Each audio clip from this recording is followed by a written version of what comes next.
প্রিয় শিক্ষার্থীবৃন্দ, এই লেসনে আমি আপনাদের দেখাবো যে কিভাবে আমরা স্ক্রিনে দেখা ইমেল নিউজলেটার টেমপ্লেটটির মতো হুবহু একটি ইমেল নিউজলেটার টেমপ্লেট আমরা ডিজাইন করতে পারি।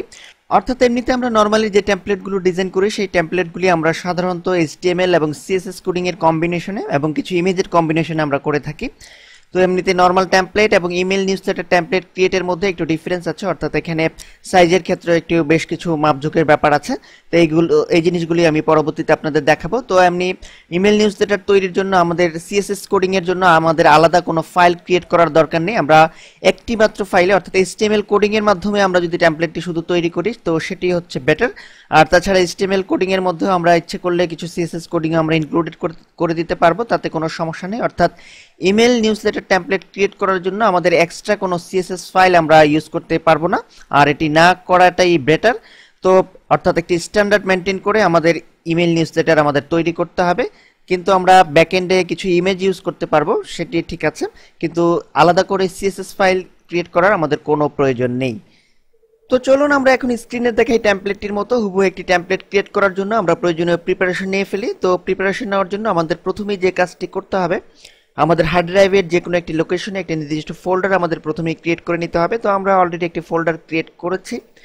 আমরা ডেস্কটপে রাসেল ট্যাম্প নামক একটি ফোল্ডার তৈরি করেছি। আপনারা ইচ্ছে করলে যে কোনো ড্রাইভেও এই কাজটি করে নিতে পারেন। তো এই ফোল্ডারটি তৈরি করে আমরা যে কাজটি করব, এই ফোল্ডারের মধ্যে আমরা কিছু সাব ফোল্ডারও ক্রিয়েট করব। তো আমরা এখানে একটি নিউ ফোল্ডার প্রথমেই ক্রিয়েট করছি, অর্থাৎ এই ফোল্ডারের মধ্যে আমরা সমস্ত ইমেজগুলি আমরা ইনসার্ট করব। তো আপনারা একটি জিনিস খেয়াল রাখবেন, ইমেজ নিউজলেটার টেমপ্লেট তৈরি করার ক্ষেত্রে আমরা ইমেজের ব্যবহার যত কম করব ততই বেটার। তো এখন আমরা এই ফোল্ডারটির একটি নির্দিষ্ট নাম দিয়ে দিচ্ছি। আমরা এখানে যেহেতু ইমেজ রাখবো, তো সেক্ষেত্রে ইমেজেস নামে এই ফোল্ডারটি জাস্ট আমরা ক্রিয়েট করলাম। তো এখন দেন আমরা যে কাজটি করব, আমরা ড্রিমওয়েভারে চলে যাব, অর্থাৎ ড্রিমওয়েভারের মাধ্যমে আমরা কোডিংগুলো করব, অর্থাৎ HTML কোডিংগুলো আমরা করব। তো ড্রিমওয়েভারের বিষয়ে আপনাদের নতুন করে বলার কিছুই নেই, অর্থাৎ আপনারা অলরেডি জানেন যে ড্রিমওয়েভার কি, আসলে কি কাজে আমরা ব্যবহার করতে পারি। তো এখান থেকে আমরা ড্রিমওয়েভার ওপেন করার পর আমরা ঠিক এরকম একটি ইন্টারফেস দেখতে পাবো। দেন এখান থেকে আমরা HTML কোডিং যেহেতু করব, অর্থাৎ HTML কোডিংয়ে আমরা ইমেল টেমপ্লেট নিউজলেটারটি ডিজাইন করব, তো সেক্ষেত্রে আমরা এখান থেকে HTML সিলেক্ট করে দিলাম। তো আমরা কিন্তু দেখতে পাচ্ছি যে HTML সিলেক্ট করার পর আমরা একটি ফাইল ক্রিয়েট করে ফেলেছে এবং এখানে ডিফল্ট কিছু কোডিং রয়েছে। তো এই কোডিংগুলো আমাদের কোনো সমস্যা করবে না। তো আমরা এখানে জাস্ট টাইটেলটুকু একটু চেঞ্জ করে দেব। আমরা এখানে টাইটেলে দিয়ে দিচ্ছি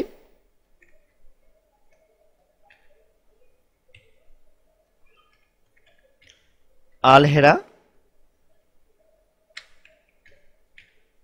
ইমেলস। আলহেরা ইমেলস এই টাইটেলটুকু আমরা এখানে ইউজ করছি। আপনি ইচ্ছা করলে আপনার পছন্দ মতো যে কোনো টাইটেল এখানে ইউজ করতে পারেন। আমি আরেকটু অ্যাড করছি, আলহেরা ইমেলস নিউজলেটার দিয়ে দিচ্ছি।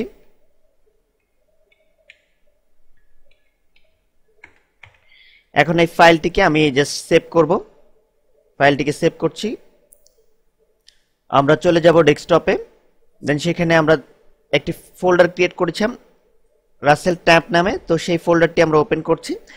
দেন এই ফোল্ডারে আমরা এই ফাইলটির একটি নির্দিষ্ট নেম দেব। এখানে আমরা এই ফাইলটির নেম দেব index.html। দেন আমরা সেভ, জাস্ট এই বাটনটিতে ক্লিক করছি। তো আমরা কিন্তু দেখতে পাচ্ছি যে অলরেডি index.html এই নামে আমরা কিন্তু ফাইলটিকে সেভ করতে সক্ষম হয়েছি। তো আমাদের প্রয়োজনীয় প্রিপারেশন আপাতত এই পর্যন্ত রাখলেই হবে।